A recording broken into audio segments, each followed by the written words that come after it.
Bueno, muy buenos días para todos, para todas y para todes. Inicialmente un agradecimiento a la Red Pro-Palestina del Eje Cafetero y también a Sumud del Eje Cafetero por la invitación y pues presente acá con el mayor entusiasmo para poder hablar de este tema que es el tema político a nivel internacional en la actualidad y sobre todo para intentar contextualizar buena parte de los hechos que hoy vemos frente a las pantallas, bien sea de nuestro teléfono celular, de nuestro computador o en la televisión.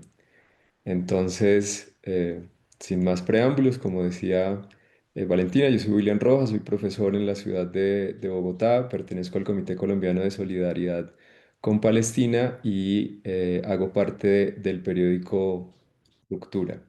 Voy a empezar a compartir pantalla para que ustedes vayan observando la presentación que tengo preparada para el día de hoy y es a partir de la cual pretendo que realicemos la conversación.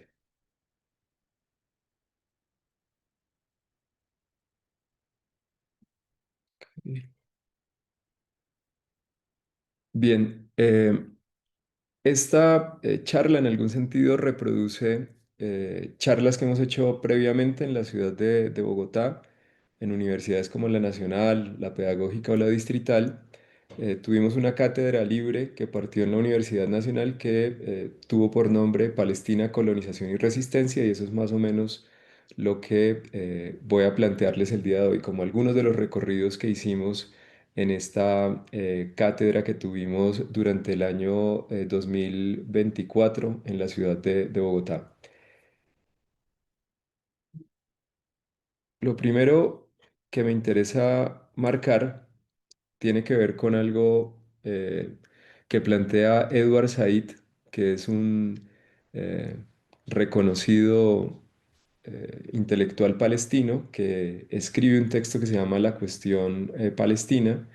En el texto La Cuestión Palestina, Said plantea que hablar de Palestina es fundamentalmente hablar de un asunto de carácter político. Y seguramente ustedes pueden coincidir conmigo en que, como decía antes, este es el tema político en la realidad actual. Hablar de política tiene que ver con hablar de lo que en algún sentido está bien y admitimos que puede suceder en el mundo, o lo que está mal y nos negamos y rechazamos que suceda.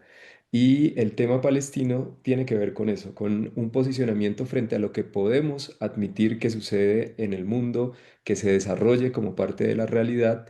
Este es un tema de discusión política, pero también la invitación que quiero hacerles con esta presentación es a que sea un tema para la acción política, para que podamos desde el punto de vista político interactuar con otros a favor de la causa palestina.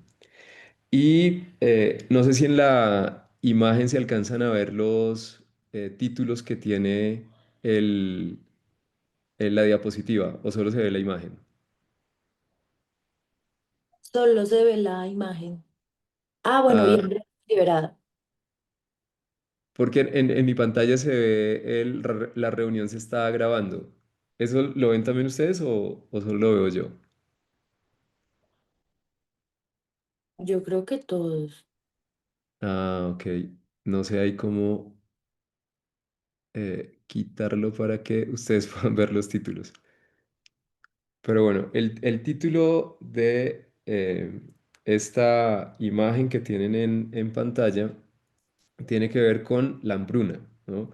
La hambruna que en este momento se produce y que seguramente la mayor parte de ustedes han visto. La primera escena o la primera imagen muestra cómo mujeres en Gaza tienen que recurrir a espacios en los cuales buscan acceso a alimento porque no tienen la posibilidad de sustentar a sus familias por cuenta propia, dependen completamente de la ayuda humanitaria en medio del proceso genocida de Israel contra Gaza. Y los resultados de esa hambruna que se produce de manera deliberada por el Estado sionista están expresados un poco en la imagen que tienen en el lado derecho de la pantalla, que es una mujer palestina, gazatí, con su hijo en las manos y un hijo que está famélico que seguramente ya ha muerto, lamentablemente, por inanición, como muchos otros gazatís han muerto en los últimos meses desde que Israel, además de bombardear, además de masacrar, además de asesinar, ha cerrado la entrada de ayuda humanitaria a la Franja de Gaza. La imagen que muestra la inanición apareció en un periódico londinense recientemente, pero como ella hay muchas otras, también imágenes en video que muestran las circunstancias que se están produciendo a partir de esta hambruna que deliberadamente el Estado sionista de Israel impone a los palestinos en Gaza. La segunda imagen o la segunda diapositiva marca que no solo en Gaza existe una condición de hambruna deliberada, sino que también, como seguramente ustedes han visto, se ha conducido a que los palestinos tengan que desplazarse una y otra vez a lo largo y ancho del territorio gazatí, que realmente no es ni tan largo ni tan ancho, para poder buscar alimento. Y en la imagen que ustedes tienen en el lado izquierdo, ven a los gazatís con algunas bolsas de harina, van de regreso a el lugar en el que en este momento están pasando sus noches, que puede ser una carpa, que pueden ser las ruinas de su antigua casa o de la casa de algún vecino. Y en esos trayectos están constantemente amenazados por las fuerzas militares israelíes, por mercenarios de los Estados Unidos, que son los que se ocupan de entregar esta, comillas, ayuda humanitaria, y eso conduce a que haya una muerte constante intentando satisfacer la necesidad de vencer el hambre. El desplazamiento puede conducir perfectamente a la muerte. Ese es un tipo de desplazamiento, porque hay otro tipo de desplazamiento que es, por ejemplo, el que se le dice a los gazatís en la zona norte de la Franja de Gaza que en este momento van a tener que tener porque se va a hacer un operativo militar que ya de hecho empezó sobre la ciudad de Gaza, que queda en el norte de la franja, y se dice que más o menos 1 millón de personas nuevamente van a tener que desplazarse y esta sería la tercera o cuarta ocasión en que esto sucede. Y desde el punto de vista de lo que ha terminado sucediendo ya no solo con relación al hambre, sino con relación a la agresión que desde el punto de vista militar ha venido sufriendo la Franja de Gaza, lo que tenemos es que si hacemos una comparación entre Gaza e Hiroshima, vamos a ver que Gaza, siendo 3 veces más pequeño que Hiroshima, ha recibido con relación a esta ciudad que fue atacada con la bomba nuclear en la Segunda Guerra Mundial, una mayor cantidad de toneladas de explosivos arrojados sobre la franja. La franja en este momento está completamente destruida, la franja está completamente arrasada y estas imágenes que comparan Hiroshima en agosto de 1945 con relación a Gaza en 2025, pues muestran la dimensión del efecto de esa política de arrasamiento y de exterminio del Estado sionista de Israel. Entonces no solo hay desplazamiento, no solo hay hambre, sino que hay arrasamiento y hay exterminio. Y desde el punto de vista político, una de las cosas que casi siempre los activistas por la causa palestina terminamos gritando cuando estamos en los procesos de movilización es, esto no es una guerra, es un genocidio. Un genocidio es el exterminio o eliminación sistemática de un pueblo por razones políticas, étnicas, religiosas o de nacionalidad. En este caso, el simple hecho de ser de nacionalidad palestina te convierte en objeto de exterminio o de eliminación sistemática por parte del Estado sionista de Israel. ¿Conocemos nosotros antecedentes de esto? Sí, efectivamente los conocemos. El más terrible de ellos sucedió en el marco de la Segunda Guerra Mundial y fue la persecución genocida de los nazis alemanes en contra justamente del pueblo judío. Pero las imágenes que tenemos del periodo de la Segunda Guerra Mundial hoy son comparables o contrastables con las que tenemos en Gaza. Esta persona no tiene esa condición famélica que vemos en la imagen porque naturalmente haya tenido una deficiencia desde el punto de vista de su salud o haya tenido dificultades para el acceso al alimento. No, desde el punto de vista político hubo una decisión para que esta persona llegara a esta condición de hambre. Y esa misma decisión política o una decisión muy similar fue la que se tomó contra el pueblo judío en la Segunda Guerra Mundial. Entonces, lo que estamos viendo es una intención de exterminar o de eliminar al pueblo palestino de su territorio, de lo que era la Palestina histórica. Entonces, aquí vamos propiamente a lo que es objeto de discusión en muchos escenarios en el mundo hoy, ¿no? Y es si realmente es un genocidio o no es un genocidio. Los expertos en genocidio, académicos que se han ocupado de estudiar los genocidios anteriores, han planteado que evidentemente hay un genocidio. Se han tardado un poco algunos, ¿no? Por ejemplo, él se llama Omer Bartov, y Omer Bartov es un especialista en genocidio justamente de origen judío. De hecho, hizo parte del ejército israelí.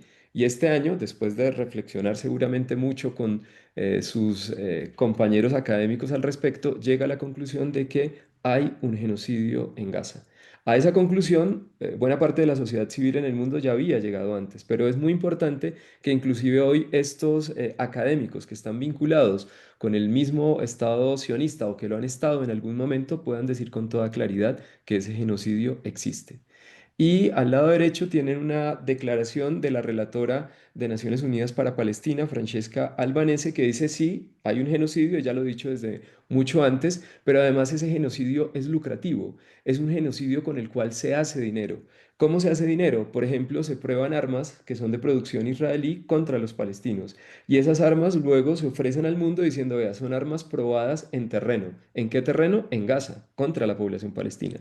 Se pueden vender sistemas de reconocimiento facial o todo tipo de sistemas de seguridad producidos en Estados Unidos y en Israel que han sido probados en terreno. ¿En qué terreno? En el terreno de Gaza. Y eso hace que este genocidio sea muy particular, porque también desde el punto de vista del desarrollo capitalista se extrae inclusive de la muerte misma, del asesinato y el exterminio del pueblo palestino, posibilidades de ganancia para algunas empresas, tanto israelíes como norteamericanas. También es un genocidio particular por lo siguiente. El genocidio del pueblo judío en la Segunda Guerra Mundial no tuvo el nivel de exposición que ha tenido el genocidio del pueblo palestino en este momento. La existencia de los teléfonos celulares, la existencia de todo tipo de dispositivos electrónicos que nos permiten grabar, han permitido ver al mundo, casi que en vivo y en directo, el desarrollo de este genocidio. Si sobre el genocidio judío se podía decir no sabíamos, sobre este genocidio no se puede decir que no se sabía. Todos, más o menos, en el mundo pueden dar cuenta de que alguna noticia y algún dato o una imagen sobre el genocidio que se desarrolla contra el pueblo palestino ha estado presente en esas pantallas. Ahora, ese acto genocida, ¿por qué nos debe importar? En gran medida porque es nuestro rostro en el espejo. Como pueblos que hemos estado en la periferia del capitalismo, como pueblos que hemos sufrido genocidio y colonización en otros momentos de la historia, debería preocuparnos que este nivel de barbarie capitalista se esté desarrollando en algún territorio del mundo. Y en este caso, particularmente en Gaza y en lo que es la Palestina histórica. Y cuando me refiero a barbarie capitalista, no solo estoy diciendo los capitalistas o la burguesía dueña de estas empresas gana con ello, sino que me estoy refiriendo a un asunto que tiene que ver con el desarrollo incluso histórico de la humanidad. Nosotros habíamos llegado a una serie de acuerdos a propósito de qué era admisible y qué no era admisible. Habíamos llegado a una serie de derechos que se supone que están conferidos a todos los seres humanos, como por ejemplo el derecho a la vida. Sin embargo, en este caso hay un retroceso desde el punto de vista histórico. A los palestinos no se les entiende como seres humanos que tengan los mismos derechos que tienen el resto de ciudadanos en los distintos países del mundo. Y como se han presentado las cosas en terreno, Amnistía Internacional más o menos lo marcaba, pero esta es una fuente, hay muchas otras que dicen cosas semejantes sobre el nivel de barbarie que estamos viendo en este momento.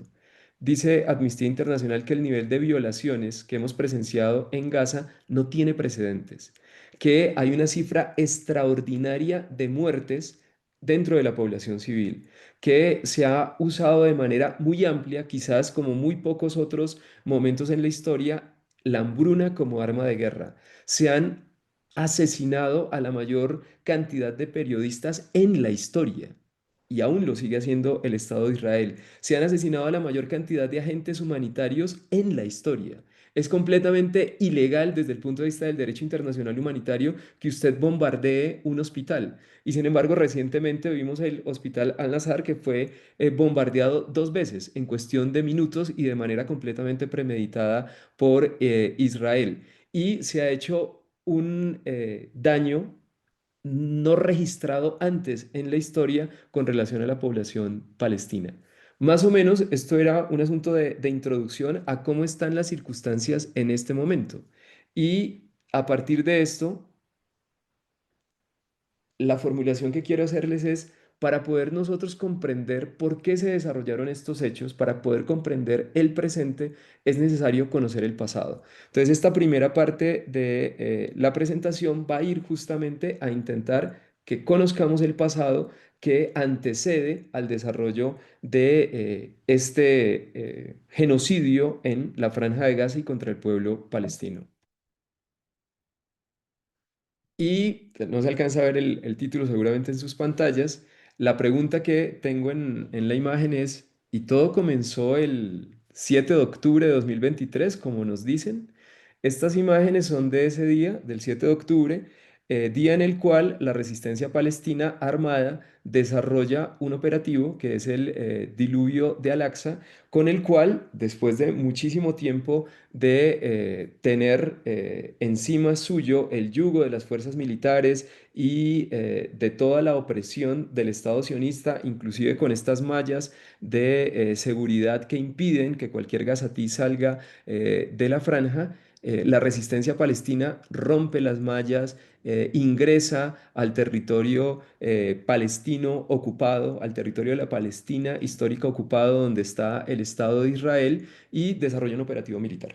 En ese operativo militar de la resistencia se asesinan a cerca de 1.200 judíos que habitaban esta zona del territorio. Se toman alrededor de 300 rehenes que entran a la franja de Gaza y lo que se nos dice es, como esto sucedió, entonces a partir de ello es que Israel toma la determinación de hacer un operativo de carácter militar que termina constituyendo el genocidio que tenemos hoy en día en la Franja de Gaza. Sin embargo, esto, la respuesta a la pregunta es no, todo no comenzó el 7 de octubre. Esto hace parte de la ideología sionista que se ha querido vender a partir de los medios de comunicación. Pero el genocidio que hoy vemos tiene unos antecedentes que son mucho más largos. Y en ese sentido tendríamos que hablar de una historia de la colonización del territorio palestino. Y la historia de la colonización del territorio palestino, por lo menos, puede tener 108 años de colonialismo imperialista encima de los palestinos. La imagen que ustedes tienen en pantalla es de un soldado del ejército británico y las personas que tiene bayoneta enfrente son palestinos hacia el año 1917, que es cuando el imperialismo británico pone sus botas en el suelo palestino.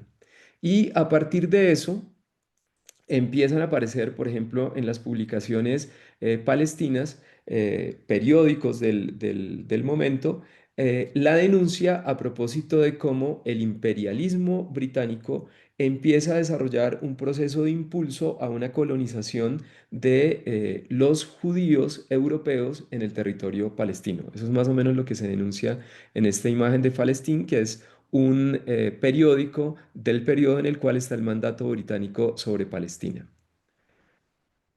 Ahora, voy a volver a Edward Said para hacer un paréntesis en este momento antes de ir al relato histórico. A Said se le pregunta qué es la cuestión palestina. Eh, y Said responde en el texto La cuestión palestina que la cuestión palestina es una pugna entre una afirmación y una negación. Eso parece filosófico, pero tiene un marco histórico que es muy importante que tiene que ver con lo siguiente. ¿Cuál es la negación, según Said? Lo que se ha querido negar históricamente es la existencia de un territorio llamado Palestina y de un pueblo, los palestinos, que habitaban ese territorio.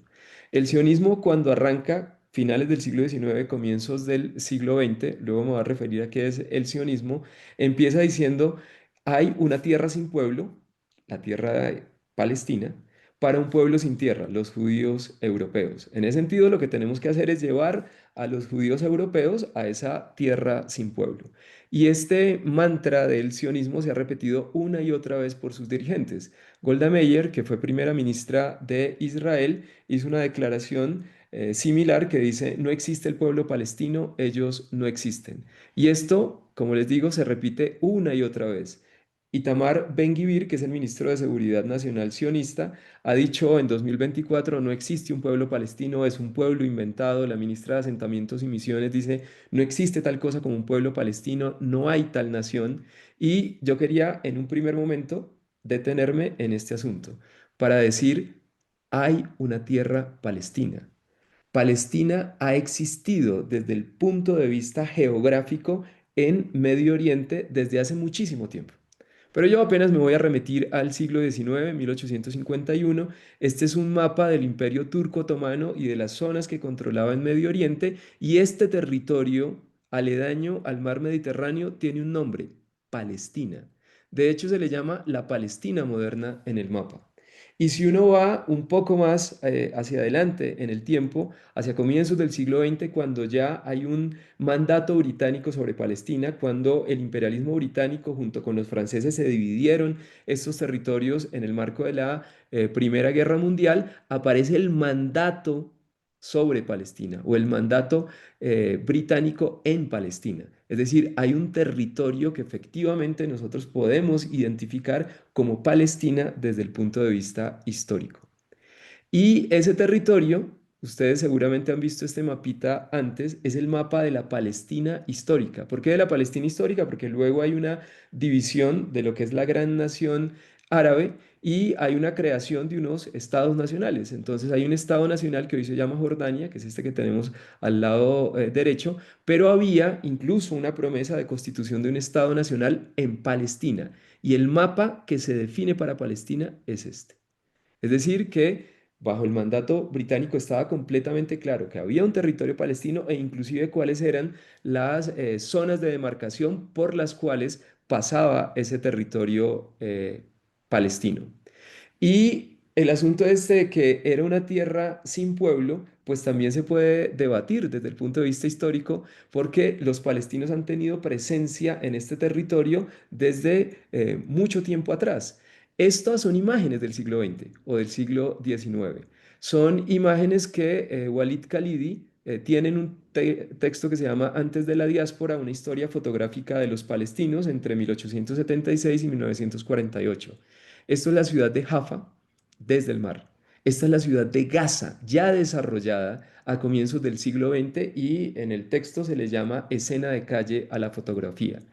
Pero además hay fotografías de los palestinos en sus actividades económicas cotidianas para el periodo anterior a la colonización sionista. Los palestinos tradicionalmente han cultivado el olivo, pero también han habido cultivos de naranja. Los palestinos se han dedicado a la pesca en el mar Mediterráneo. Los palestinos y las palestinas han tenido trabajos, por ejemplo, en alfarería. Los palestinos tenían industrias como la del jabón en Nablus, molinos de harina como en muchos otros lugares del mundo para ese momento. Los palestinos habían desarrollado una industria siderúrgica, una industria textil a comienzos del siglo XX y los palestinos eran muy diversos.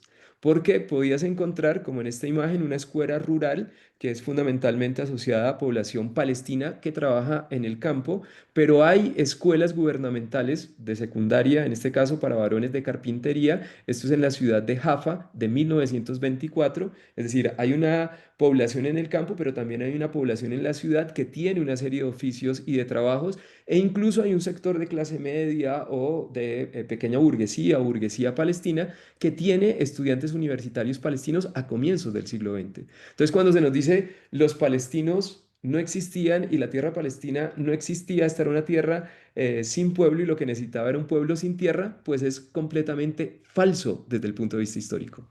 La tierra palestina tiene una demarcación que es bastante antigua, ya conocida, y los palestinos han tenido una presencia en este territorio.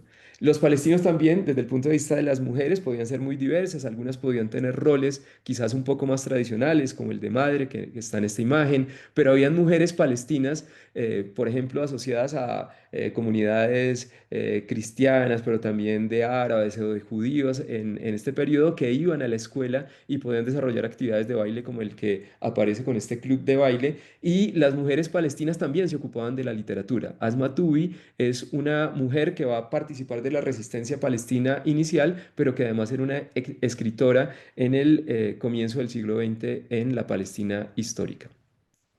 Sin embargo, a pesar de que esa existencia está más que probada de un territorio y esa existencia está más que probada de un pueblo palestino, cuando nosotros vemos los mapas contemporáneos, no vemos un país que se llame Palestina. Este mapa es de Wikipedia y este mapa es de Google Earth. En ninguno de los dos aparece Palestina. Lo que aparece es Israel. Y si no hay un país hoy llamado Palestina, no es porque no haya palestinos o porque ese territorio no haya sido denominado Palestina con anterioridad, sino porque ha habido un proceso colonial que se ha desarrollado por parte del sionismo y del imperialismo en contra de los palestinos y de la tierra palestina. Y ese proceso empieza con el desarrollo de una ideología nacional. Es el sionismo, que es una ideología nacionalista laica en un primer momento de la burguesía judía en Europa. Personas como Theodor Herzl en un primer momento se preocupan porque los palestinos que están en distintos países de Europa han sufrido persecuciones, han sufrido purgas, han sufrido violencia como población y esto está estrechamente vinculado con el tipo de papel que desde el punto de vista económico podían desarrollar. Por ejemplo, muchos judíos, no tantos, pero sí algunos, se ocupaban de la usura, del prestar dinero y de reclamar un interés por ese dinero, y buena parte de los banqueros de finales del siglo XIX y comienzos del siglo XX son de origen judío. Y eso hace que haya sectores de la población que tengan odio hacia la población judía. Seguramente desde el punto de vista religioso, otras razones también conducen al odio contra los judíos. Y en ese sentido, personas como Herzl lo que empiezan a preguntarse es, ¿y no sería bueno que constituyamos una nación para el pueblo judío? Que los judíos de toda Europa puedan ir y ubicarse en ese territorio y desarrollar un Estado-nación judío. Y Hertz y los otros sionistas tuvieron negociaciones para hacer ese Estado judío posible en Uganda, en Argentina, y finalmente, bajo el auspicio de la corona británica, dicen, no, va a ser en Palestina. Desde un primer momento, los sionistas sabían que eso implicaba una serie de cosas. Por ejemplo, dice Herzl, tendremos que desaparecer a la población indigente, indígena o pobre, podría ser la traducción. Eh, Se necesita la expropiación de esa gente y la eliminación de los pobres de ese territorio. Es decir, la mirada colonial sionista ya decía, necesitamos construir una nación para los judíos, pero eso va a implicar que vamos a tener que borrar algún pueblo que está ubicado en algún lugar del mundo. Luego la definición va a ser que ese Estado nacional judío, esa nación judía, sea construida en Palestina. Pero como vemos, Palestina tenía un pueblo y el 94% de la población de la Palestina histórica era árabe, no judía. Y eso suponía que ese proyecto nacional de los judíos, de la burguesía judía europea, pues iba a tener que tomar algunas medidas. Y fueron completamente conscientes, como decía, de ellas desde el comienzo. Zek Jabotinsky va a ser uno de los grandes ideólogos de la derecha sionista y desde un primer momento lo que planteaba es que ellos lo que querían era colonizar un territorio y que en ese territorio ya vivía gente y que eso implicaba que se iba a tener que tener una empresa colonizadora que tuviera como columna vertebral a las Fuerzas Armadas. Es decir, bayoneta en mano, era completamente claro, iban a desarrollar un proceso de colonización en el territorio palestino. Incluso Jabotinsky dice que habría que construir una muralla de hierro y que esa muralla de hierro iba a ser el poderío militar británico que iba a estar de su lado para poder desarrollar ese proceso de colonización en el territorio palestino. Y efectivamente, el sionismo pasa de ser simplemente un proyecto nacional de la burguesía judía para convertirse en un proyecto colonial del imperialismo. Con la llegada de las tropas británicas a comienzos del siglo XX al territorio palestino, una imagen de ellos ya les presentaba al comienzo, también empiezan a llegar colonos sionistas que empiezan a decir, aquí es donde vamos a construir el Estado-nación para los judíos. Entonces, el apoyo militar de los británicos hizo posible la llegada de ese proceso de colonización. Aquí tenemos tres mapas. Uno es de Palestina en el siglo XIX, a finales del siglo XIX, y aquí dice azulito claro, colonias sionistas. Si ustedes ven el mapa, a comienzos, perdón, a finales del siglo XIX no existía tal cosa como colonias sionistas. Lo que podía existir eran pueblos mixtos. ¿Qué quiere decir pueblos mixtos? Que en esos pueblos o en esas ciudades lo que había era una parte de la población árabe, otra parte de la población judía y otra parte de la población cristiana, y todos convivían pacíficamente. Sin embargo, hacia 1920 ya se ha tomado la decisión por parte del imperialismo británico y ya se ha tomado por parte de la burguesía judía europea la decisión de construir una colonia en el territorio palestino. Entonces ya ese pueblo sionista o esa colonia sionista pintada de azul ya empieza a aparecer. Tel Aviv, una de las primeras, pero hay cantidad de punticos azules que empiezan a aparecer en el mapa. No obstante, para 1945, aún así, la población mayoritaria del territorio de la Palestina histórica seguía siendo población árabe palestina y población cristiana, y ya habían llegado algunos sionistas, pero mayoritariamente Palestina seguía siendo árabe para 1945. Pero en ese proceso de asentamiento de esas colonias sionistas en Israel, lo que el imperialismo empieza a hacer es a educar al sionismo en prácticas de represión, de saqueo, de arrasamiento, de expulsión y de eliminación de la población nativa, es decir, de la población palestina. En esta imagen se ve cómo el imperialismo británico empezó a llevar armas para los colonos, cómo se empezó a entrenar a los colonos en el uso de esas armas y cómo los colonos sionistas, judíos europeos que llegaban al territorio palestino, empezaron a constituir algunos grupos, algunos cuerpos de efectivos militares que luego van a ser la base de las IDF, es decir, de las fuerzas de defensa de Israel, que realmente más bien poco de defensa tienen y más de ataque.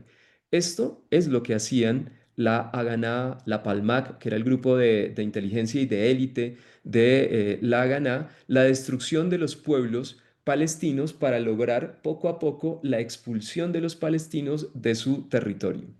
Pero no solo tenían este tipo de agrupaciones, sino que hubo agrupaciones de carácter paramilitar, como la Irgun o Lehi. Estos grupos planteaban que no solo había que apropiarse del territorio de la Palestina histórica, sino que tendrían que crear el Gran Israel. Y el Gran Israel lo iban a crear con las armas en la mano. Entonces, grupos como el Irgun hacían terrorismo en contra de los ingleses porque había una disputa a propósito de si se iba a hacer posible o no la existencia de un Estado palestino en ese momento, y con armas en mano también atacan a los palestinos en las distintas zonas en las que se ubican en el territorio de la Palestina histórica. Incluso, por ejemplo, habían huelgas de trabajadores en las cuales participaban trabajadores cristianos, árabes y judíos. Y estos grupos hacían terrorismo y llegaban y atacaban esas huelgas en las que participaban trabajadores de las distintas comunidades religiosas para intentar decir, no, aquí única y exclusivamente van a estar los judíos y los judíos no podemos terminar mezclándonos con este otro sector de la población.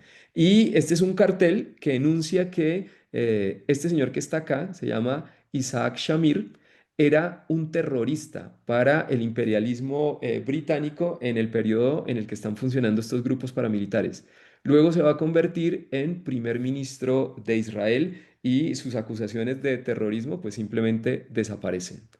Además, el imperialismo generó una serie de dinámicas para la apropiación de la tierra, es lo que se llama conquista de la tierra. Se constituye un banco colonial judío al cual llegaban recursos de todos los judíos del mundo, buena parte de ellos banqueros. Se constituye un Fondo Nacional Judío que es el que va comprando la tierra del territorio palestino. Esa tierra podía estar en manos de burguesía árabe residente en el Líbano, residente en Damasco, y en ese sentido vendían la tierra porque no les interesaba tanto, pero ahí había población palestina que siempre había trabajado en la tierra como un mayordomo o como un campesino en la tierra de ese burgués árabe. Bueno, el Fondo Nacional Judío compra la tierra y crean los kibbutz. Los kibbutz se supone que son algo así como tierra colectiva de los judíos, pero esa tierra colectiva de los judíos tiene un principio. Hay que expulsar del cultivo de la tierra a los árabes palestinos. Aquí no podía haber un árabe palestino en esa tierra que se suponía colectiva, porque se vendió la idea de que eran socialistas los que estaban desarrollando este proceso. Y como ustedes ven en la imagen, la mujer judía cultiva la tierra con el arma en el hombro, dispuesta a enfrentar a la población palestina que puede tener reclamos sobre la tierra. Pero además hubo algo que se llamó conquista del trabajo. El imperialismo también impulsó que los judíos, con ese banco colonial judío, empezaran a inyectar en el desarrollo de la industria y la economía judía crecía de manera desproporcional con relación a economías en otros lugares del mundo, a cifras, por ejemplo, del 41,5% del Producto Interno Bruto como crecimiento anual, y es que había una inyección de capital externa gigantesca, pero esto también tenía un principio. La Histadrut, que es el sindicato judío que se creó en Israel, lo que dice fundamentalmente es: aquí solamente hay trabajadores judíos, no pueden haber trabajadores árabes. Entonces, lo que se intenta hacer es expulsar del trabajo y de la tierra a los palestinos y expulsar del trabajo y de cualquier oficio productivo en el territorio de la Palestina histórica a los palestinos. Y además, si quedaba algún renglón de la economía en la cual estuvieran palestinos cultivando la tierra, se hacía boicot a la producción árabe. Es decir, un judío que habita el territorio de la Palestina histórica se niega a consumir la producción árabe de cualquier tipo. Esto todo tenía que ver con un asunto. Vamos a instalarnos acá, nos vamos a apropiar de la tierra, pero además vamos a hacer que la vida de los palestinos en este territorio sea imposible desde el punto de vista económico. Y en últimas, el imperialismo previo a 1948, que es cuando se establece el Estado colonial de Israel, lo que está haciendo fundamentalmente es establecer las bases sobre las cuales se va a construir el Estado sionista posteriormente. Hay una serie de leyes que se imponen bajo el mandato británico, que son leyes que lo que tienden a hacer es asegurar la existencia de ese Estado judío futuro. Solo una de las leyes entre las que aparecen acá: se va a facilitar la inmigración y los asentamientos judíos, es decir, judíos de todo el mundo pueden llegar a Israel, pero además va a existir una ley de nacionalidad discriminatoria. Por ejemplo, si yo soy judío y nací en Argentina, pero decido irme a vivir a Israel, inmediatamente recibo la nacionalidad. No obstante, si un palestino que ha nacido en el territorio de la Palestina histórica ha sido expulsado, ha sido exiliado, él no puede volver y por supuesto no va a tener ninguna nacionalidad asociada a ese territorio. Este tipo de leyes no las creó Israel, las creó el mandato británico y luego fueron utilizadas por el Estado sionista de Israel. Ahora, esto pega un salto a partir de una creación artificial de un Estado colonial, que es el Estado de Israel, en 1947. Ahí ese proceso de limpieza étnica, de discriminación racial y de establecimiento de un apartheid contra los palestinos pega un salto. Se produce la Nakba en 1948. La Nakba es la destrucción de cerca de 512 poblados palestinos, la destrucción de los barrios palestinos en las ciudades de la Palestina histórica y la expulsión de los palestinos de su territorio. Ahí los palestinos tienen que ir a vivir en campos de refugiados en medio del desierto y en carpas, por ejemplo, en la Franja de Gaza, en el Líbano, en Siria, en Jordania, porque su tierra ha sido apropiada por parte de ese proyecto colonial que venía de Europa y que era impulsado por el imperialismo. Ahora, aquí lo que hay es un nivel de violencia, de exterminio, de liquidación del pueblo palestino mucho más amplio. Todo esto está descrito en libros como La limpieza étnica de Palestina del historiador palestino, perdón, del historiador judío Ilan Papé.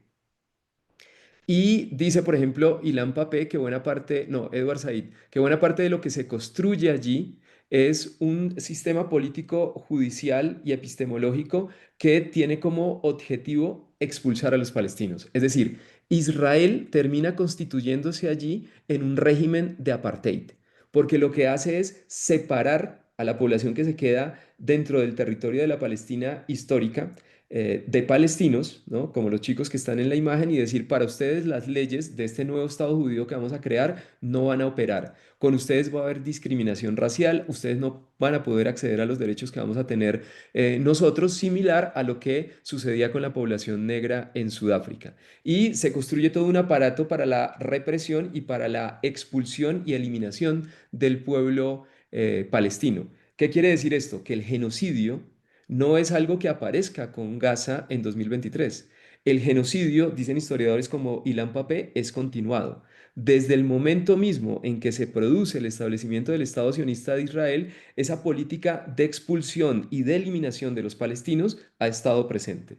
Y eso conduce a que tengamos, en el caso de los palestinos, un caso atípico desde el punto de vista histórico. Tenemos una nación en el exilio, porque hay palestinos que tenemos en Chile, que tenemos en Colombia, que podemos tener en distintos países europeos, que son fruto de esa expulsión y de esa política de eliminación del pueblo palestino de su tierra. Y en, digamos, los mapas uno puede más o menos corroborar cómo fue que sucedieron los hechos en ese momento. Hubo una partición de la tierra palestina por parte de una legislación internacional que es completamente colonial. Es decir, uno podría decir hoy, pero ¿cuál es el problema de la ONU con los palestinos que no juzguen derecho con relación a lo que sucede con ellos en su propia tierra? Bueno, pero eso no es de 2023. Desde 1948, la legislación internacional colonialista ha estado en contra de los palestinos y la decisión de división del territorio se tomó en la ONU. Este es el territorio que habíamos visto antes en un mapa de la Palestina histórica. Y lo que se dice en 1947 por parte de Naciones Unidas es que la tierra de los palestinos ya no va a ser de los palestinos, sino que tan solo se le va a dejar el 44% del territorio de la Palestina histórica a los palestinos y se va a dejar el 56% restante para la constitución de un Estado nacional judío. Eso es 1947-1948, la Nakba, la expulsión de la Palestina histórica de los palestinos. Ahora, la pregunta sería, ¿y por qué? Y esto tiene que ver, más allá de la legislación internacional y la definición que tomó la ONU, con un problema de carácter económico y político. El Estado sionista de Israel es un proyecto colonial del imperialismo. ¿Por qué? Porque justamente entre finales del siglo XIX y comienzos del siglo XX se descubrieron los mayores pozos de petróleo en el mundo en la región de Medio Oriente. Y existía un oleoducto que sacaba por territorio palestino el petróleo que se producía en Medio Oriente. En ese sentido, tener una colonia acá aseguraba desde el punto de vista económico la posibilidad de un tránsito mucho más fácil del petróleo de Medio Oriente hacia Europa. Pero no era exclusivamente este asunto de carácter político lo que motivaba al imperialismo a establecer una colonia en Medio Oriente. Quizás quien lo ha dicho de manera más clara es Joe Biden. En 1986, siendo senador de los Estados Unidos, dijo abiertamente, si Israel no existiera, Estados Unidos debería inventar Israel para proteger sus intereses en la región.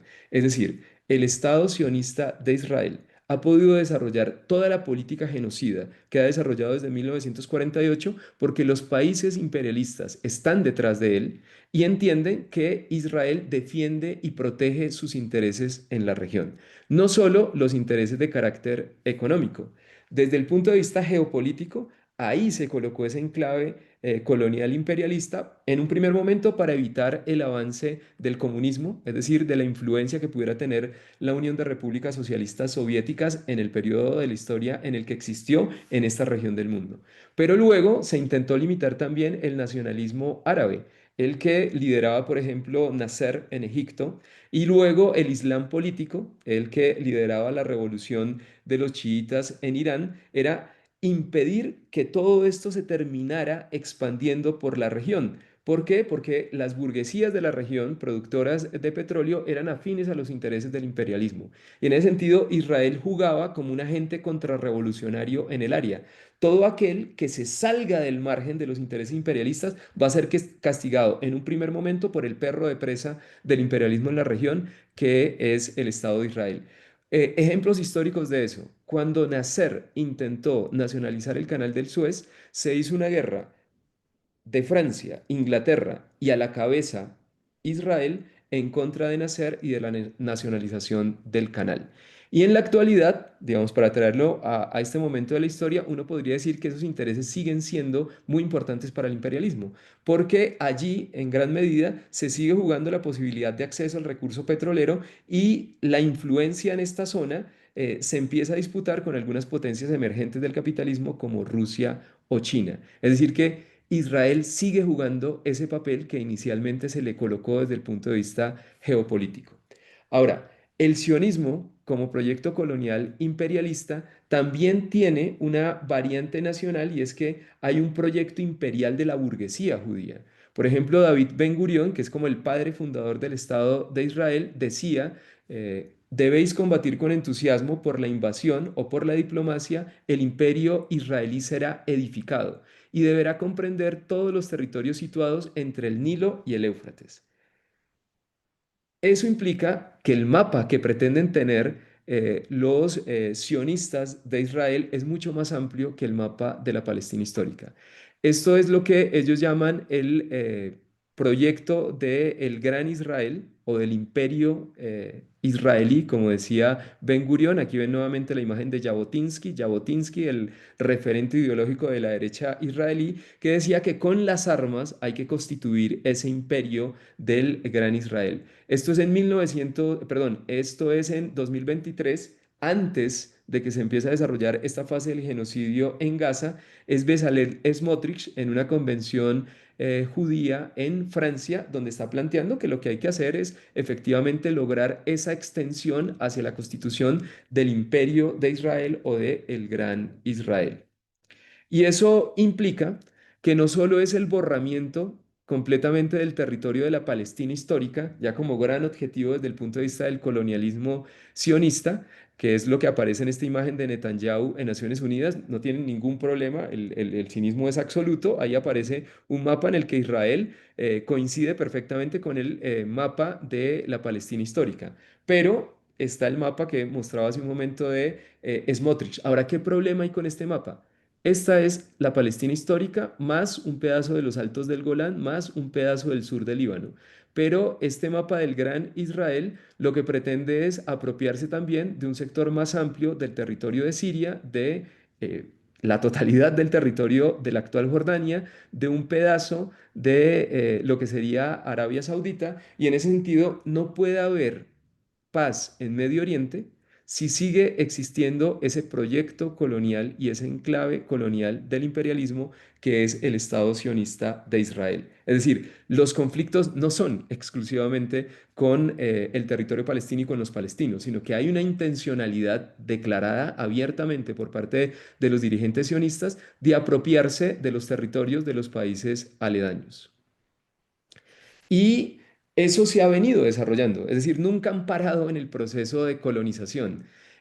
Sí había una división que les daba apenas el 44% a los palestinos en 1947 por parte de la ONU. Ya en 1967 el territorio de la Palestina histórica estaba reducido al 22%, porque por medio de guerras, por medio de procesos de colonización violento, los sionistas se han venido apropiando de una mayor cantidad de territorio. Con la Guerra de los 6 Días, que se produce en 1967 y que enfrenta a Israel con las naciones árabes, luego nos podríamos en algún momento detener a hablar un poco de esa guerra, se terminan apropiando de el dominio y el control sobre Cisjordania, sobre la franja de Gaza, que era lo poco que quedaba del territorio de la Palestina histórica, se apropian de una zona de los Altos del Golán e inclusive llegan a apropiarse de parte del Sinaí. Entonces, ese proyecto expansivo ha tenido idas y venidas. Luego, hay acuerdos a nivel internacional para que no quede completamente apropiado de esos territorios, pero tiene un dominio sobre el Wexbam, sobre Cisjordania, que se mantiene hasta hoy por más que existe la Autoridad Nacional Palestina. Y estos son palestinos no en 2023, sino en 1967, abandonando las zonas en las que habitaban en los territorios de Cisjordania para pasar a vivir como refugiados en Jordania. Y digamos que podría decirse, bueno, pero el ataque contra Gaza es un ataque inmisericorde ahora. No, no, no. Históricamente Gaza ha sido centro de la resistencia palestina y ha sido atacado por ello. Entonces, no solo en el proceso de colonización en 1948, no solo en 1967, sino que recientemente en el siglo XXI las imágenes son muy parecidas a las que tenemos hoy frente a las pantallas.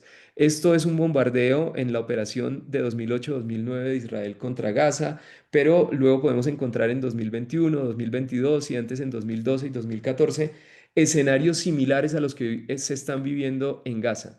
Y no solo eso, sino que Gaza ha sido una ciudad que ha estado bloqueada y sitiada por el Estado sionista. Esto es un documento de Naciones Unidas del año 2012 en el que se preguntaban si Gaza ya iba a ser inhabitable para el año 2020, no el 23, el 2020. ¿Por qué? Porque organizaciones de derechos humanos como Human Rights Watch decía, ¿Gaza qué es? Es una prisión al aire libre. Historiadores o intelectuales como Ilan Pappé y Noam Chomsky decían, lo que quiere el Estado sionista de Israel es convertir Gaza en la prisión más grande en el mundo.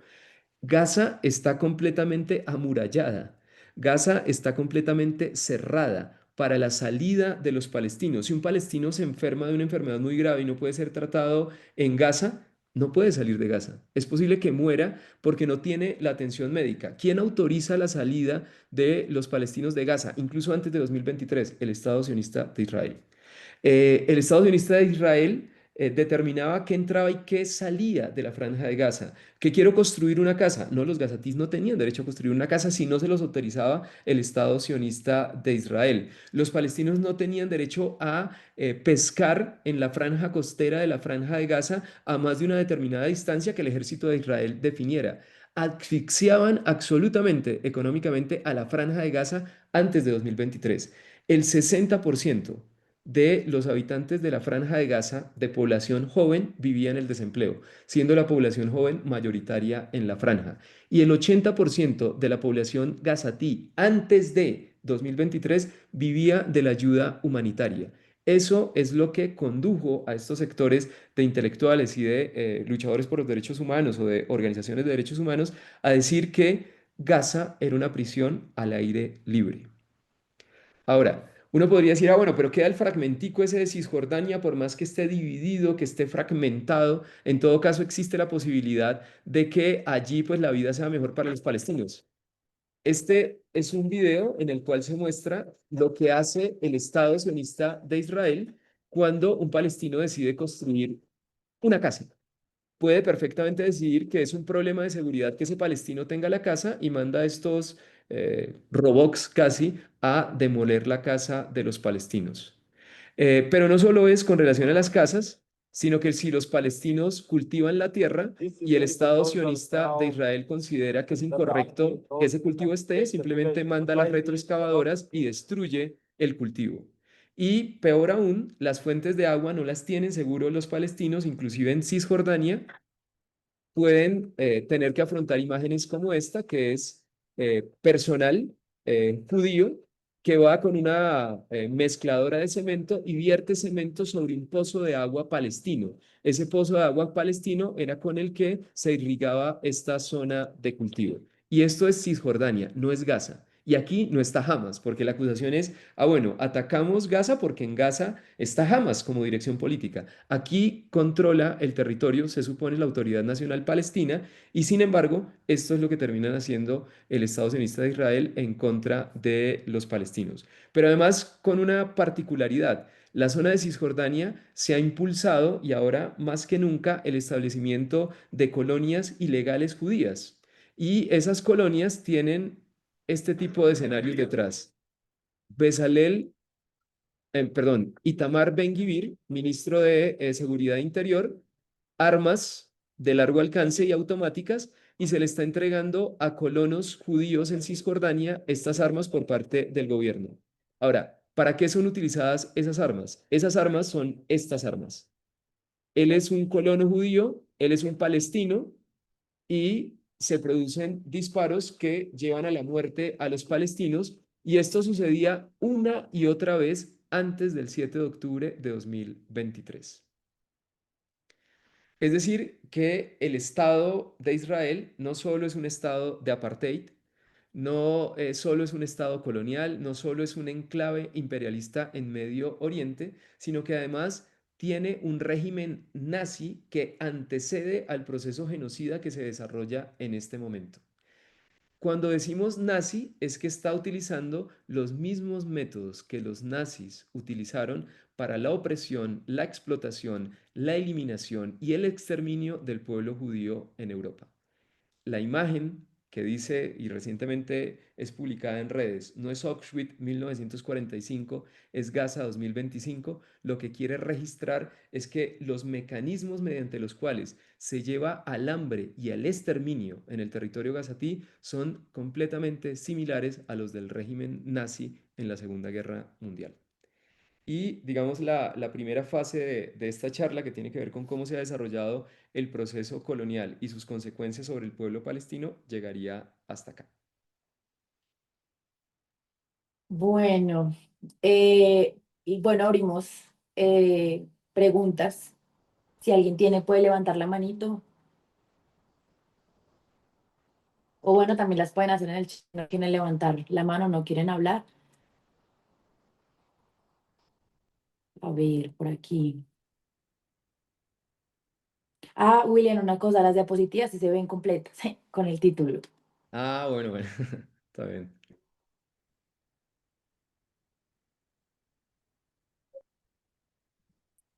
Bueno, preguntas, comentarios también. Es que necesitamos que levanten la manito para poderles activar el micrófono.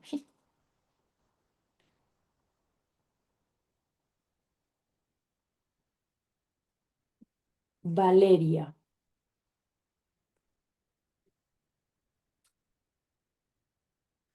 Hola, buenas, listo, ¿me escuchan?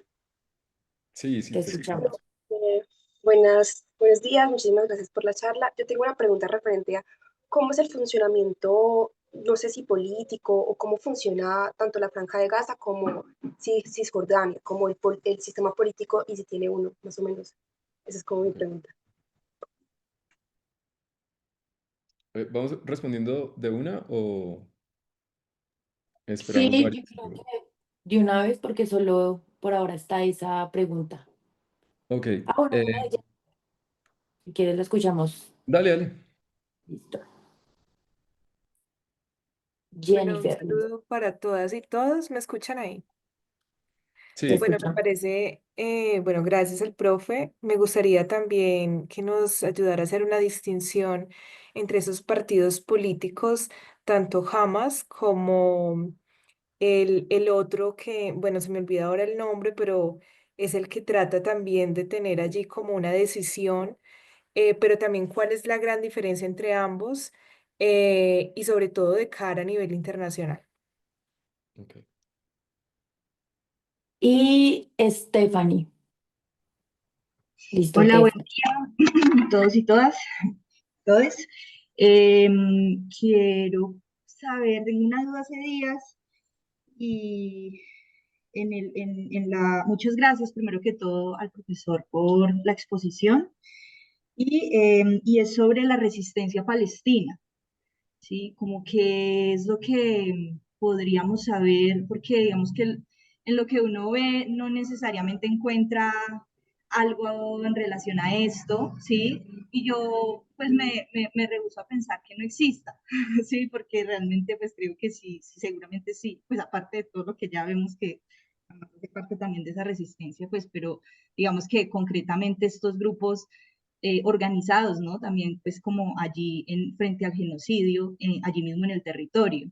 No sé si haya algo al respecto que nos pueda compartir. Listo, creo que ya no hay más manitos. Entonces, si quieres con esas tres, y si hay alguien más que tenga otra pregunta, después de esa tanda. Ah, Dale. bueno, Leandra en el chat pone, bueno, sí, lo de las referencias, sí, la idea es hacer un drive para compartirles toda la información bibliográfica que se dice. Entonces, Ok. profe, No, y de hecho, creo que las tres preguntas las puedo responder con la segunda parte de la charla. Entonces creo que podemos entrarle de una y al final me comentan si ven que efectivamente con esa parte de la charla pudo responderse. Entonces voy a volver a compartirles pantalla. listo. Una cosita, de pronto Sí. antes de que se desconecten a las 11 la idea es, bueno, logramos como una intervención del equipo de la flotilla de Colombia que van a Gaza. Sí, que bueno, que zarparon ahorita desde Barcelona. Entonces la idea es que les puedan contar, pues, cuál es la intención de las flotillas, bueno, como para que nos podamos enterar desde el eje como de lo que está pasando. Ah, buenísimo, buenísimo. Bueno. Entonces, esta segunda parte ya tiene que ver justamente con los asuntos de carácter político, con los asuntos del funcionamiento tanto en la Franja de Gaza como en Cisjordania, de lo que vendría a ser la resistencia palestina y en últimas sobre la resistencia palestina. Entonces, lo primero que tendría que decir así de manera general y amplia es, ¿qué es la resistencia palestina? La resistencia palestina es fundamentalmente una lucha por la liberación nacional. Para hacerles una analogía, para de pronto quienes pueden estar distantes a este tipo de conceptos. En Colombia llamamos independencia nacional a la lucha que se dio por parte de amplios sectores del pueblo colombiano, las negritudes, los indígenas, los criollos, en contra del dominio colonial de los españoles. ¿Qué están haciendo los palestinos? Eso mismo. Una lucha de liberación nacional, una lucha que lo que pretende es recuperar la tierra palestina que ha sido robada y materializar la posibilidad de constituir un Estado nacional palestino. Eso fue también por lo que nosotros luchamos en el siglo XIX en el territorio que actualmente se llama Colombia. La liberación nacional implicaría, para el caso de los palestinos, que exista la posibilidad del retorno de los refugiados, de los exiliados, de todos aquellos palestinos que han sido expulsados de la tierra palestina y la superación, digamos, si llegan a quedarse judíos al interior de la tierra palestina luego de ese proceso de liberación, la superación de toda condición de opresión y discriminación. Es decir, que tanto cristianos como árabes, musulmanes y judíos, los que decidan vivir en un territorio libre, sean personas que no viven en condición de opresión ni discriminación con relación a otro grupo étnico que tenga presencia en el territorio. Eso sería como el gran objetivo que tiene la resistencia palestina. Pero la resistencia palestina no tiene un solo carácter. La resistencia palestina ha sido múltiple desde el punto de vista histórico. La resistencia palestina ha tenido cantidad de variantes. Las primeras formas de resistencia palestina fueron fundamentalmente de carácter diplomático. Cuando se empezó a ver que el imperialismo británico tenía la decisión de permitir el desarrollo de un Estado nacional judío en el territorio palestino, sectores de la burguesía palestina constituyeron agrupaciones nacionalistas en las que congregaron a buena parte de los palestinos y reclamaban la necesidad de constitución de un Estado árabe palestino. Y ellos se expresaban públicamente en periódicos como Falastín, donde particularmente planteaban eso. Nosotros tenemos una identidad nacional, nosotros tenemos la necesidad de constituir un Estado nacional palestino. Sin embargo, esos procesos de carácter diplomático condujeron fundamentalmente a que los dirigentes fueran encarcelados y que se desatendiera por buena parte del tiempo los reclamos que desde el punto de vista diplomático se hacía por parte de los palestinos. Y sectores de la burguesía y del pueblo palestino llegaron entonces a una vía distinta. De las primeras acciones de las que se tiene en memoria de la resistencia palestina como un mecanismo de afirmación de que el pueblo palestino efectivamente existe y de un inicio de esa lucha por la liberación nacional, es una acción armada de masas que se llama Revuelta Árabe entre 1936 y 1939. Como se dan cuenta aquí, no es en contra del Estado sionista de Israel, que se va a constituir 10 años después, sino que es fundamentalmente en contra del mandato británico en Palestina y en contra del proceso de colonización de la tierra palestina por parte de los sionistas. De hecho, la revuelta pega en un primer momento de manera más amplia en los territorios campesinos. ¿Por qué? Porque al campesino se le está expulsando de la tierra. El Banco Nacional Judío y el Fondo Nacional Judío llegan a comprar la tierra y eso implica la expulsión de los palestinos. Entonces son los primeros que se alzan en armas para detener ese proceso de colonización. Ustedes empiezan a ver allí algo que es muy tradicional, que luego vamos a ver de manera quizás un poco más clara, que es la kufiyeh o la jacta palestina. Este era un elemento que hoy se hace identitario del pueblo palestino, pero que originariamente era del campesino palestino. El campesino palestino se la coloca para protegerse del sol, para estar un poco más fresco y luego hace parte de la identidad palestina. Esa revuelta árabe se traslada del campo a las ciudades. Esto es una imagen de Jerusalén en la cual se están enfrentando violentamente a el régimen colonial de Inglaterra, de Gran Bretaña. Y allí aparece la resistencia armada en un primer momento, sobre todo asociada a este señor que se llama Isedín Al-Qassam. Si ustedes asocian el nombre, este es el nombre de las brigadas armadas que tiene Hamas en este momento. Es decir, este sería un precursor de la lucha armada en el territorio palestino. Él no era de origen palestino, pero era un profesor y también alguien vinculado a la prédica del Islam que más o menos dijo, realmente es por la vía armada que vamos a poder defender el territorio y se empezaron a constituir guerrillas que ya tienen la bandera palestina desde comienzos del siglo XX defendiendo la existencia de una nacionalidad y de un territorio.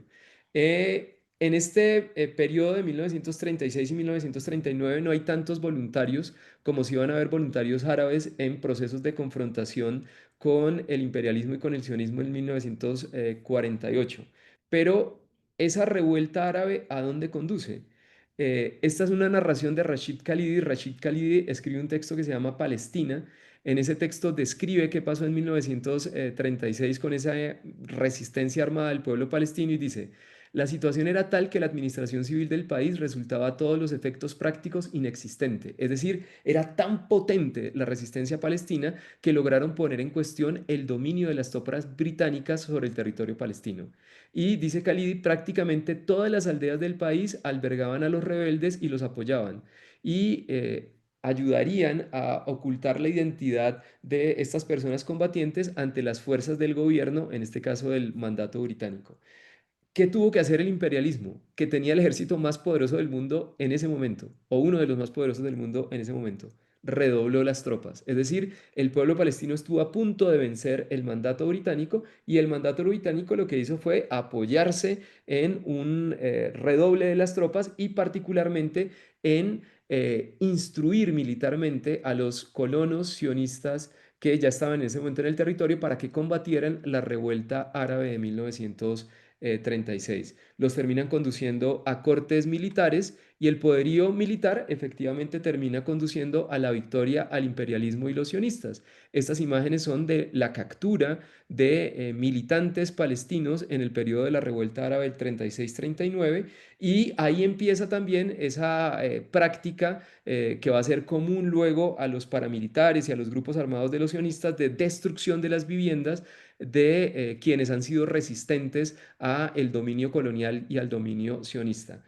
Esta derrota es muy importante porque esta derrota deja en muy malas condiciones la resistencia palestina para enfrentar lo que 10 años después va a suceder, que es el momento en el cual se establece el Estado sionista de Israel.